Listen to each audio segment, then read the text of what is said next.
Langer scored 7,696 test runs for Australia in 182 innings at an average of 45.27. England v Australia first ODI venue, Oval date, Wednesday 13th June time, 13:00 Obst coverage. Live test match special radio and text commentary on every match on BBC Radio 5 Live Sports Extra and BBC Sport website. Australia face some large hurdles in getting over the ball tampering scandal which shocked entire nation, but it will be business as usual once the heat gets turned up, says Adam Gilchrist. Plus desktop, tablets, mobiles and app. The baggy greens return to international action for the first time since the controversy against South Africa in March when they start a 5-match one-day series against England at the Oval on Wednesday. Looking to rebuild their battered reputation, Captain Steve Smith and batsman David Warner were banned for 12 months and Cameron Bancroft for 9 months after they carried out a plan to ball tamper against the Proteas, while coach Darren Lehmann left his post after the 2-1 defeat in the fiery Test series. Former wicketkeeper batsman Gilchrist believes Langer's appointment is very appropriate to try to take these challenging steps ahead.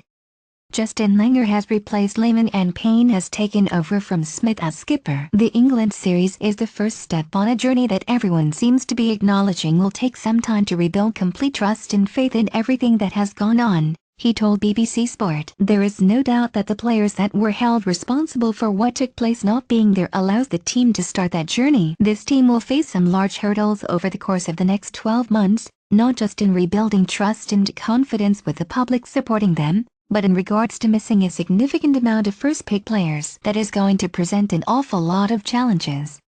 What will Langer do to change things?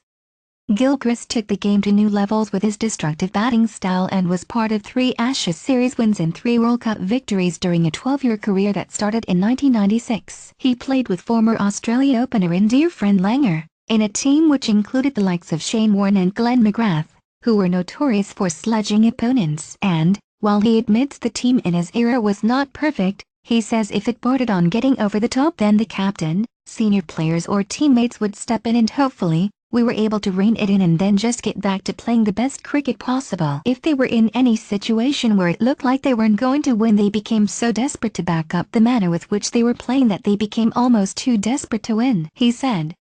However, he believes the team's desire to win in South Africa got the better of them. That may be incorrect. It is just an observation. What I found on our journey and where we were well mentored by a guy like John Buchanan as coach and our leaders was that, it's a bit cliché, but if the focus is purely on winning, that is taking your eye off it a little bit. It will be back to the old well-worn cliché that it's about process. That's what's important, the process, not the outcome. That's what I remember from the successful period that I was lucky to be a part of. I don't want to accuse the previous leadership group of not doing that because I don't know, but what I am happy to predict is that Justin will rely on good old-fashioned well-worn-out phrases and values that provide consistent behaviors. Will Australia be missing an edge after the South Africa fallout? Smith, left, Warner, centre, and Bancroft were sent home from South Africa for ball tampering in the 3rd Test in Cape Town. Smith, Warner and Bancroft were sent home from South Africa after the 3rd of 4 tests following the ball tampering in Cape Town, and the fallout included the trio leader apologising for their actions. Cricket Australia also set up a panel, which includes Payne, to consider a new behavioural charter for the men's team as it also conducts an overarching independent review into governance issues within the organisation and Australian cricket. Payne says the team will reduce their levels of sledging under his leadership, although they won't be silent, having spoken about the difference between abuse and banter. I was charged a number of times by match referees for certain verbals or showing disappointment or discontent. I remember being reprimanded for behaviour, said Gilchrist. You get told about it and pulled into line, and, a few times, we sat back and thought, do we need to tone it down? And often we said, yeah, we do, we've just let it slip a little bit.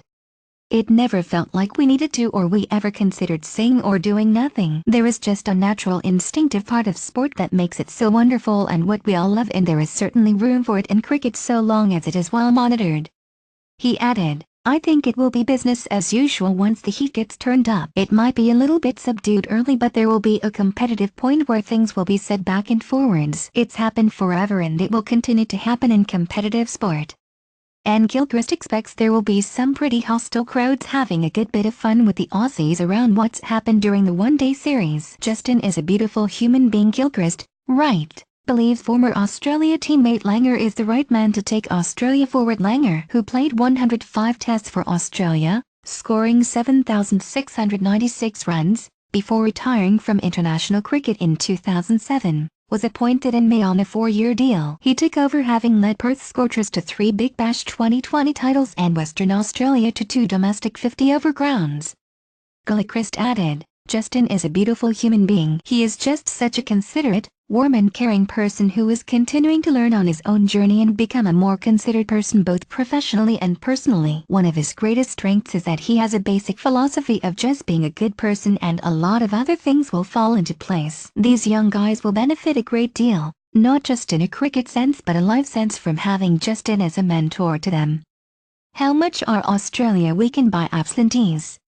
In addition to Smith and Warner not being available, pace bowlers Mitchell Starc and Pat Cummins are also absent with injury from an Australian squad with several new names for the England series. Batsman Darcy Short, who has 5 T20 appearances for Australia, has been named in the ODI squad for the first time. Smith and Warner have been the scorers of the lion's share of runs in most formats in recent years, so it is a significant hole, said Gilchrist. But I feel there are a number of players that can really step in and be productive and do a really good job. It's going to be challenging, particularly in those conditions against a highly ranked and highly rated England squad. There could be matches when they are bowled out really quickly because they are so attacking, but it's going to take a little bit of trial and error as well as a show of faith and trust from selectors. It's going to be an aggressive looking lineup, and should it come off it will look great.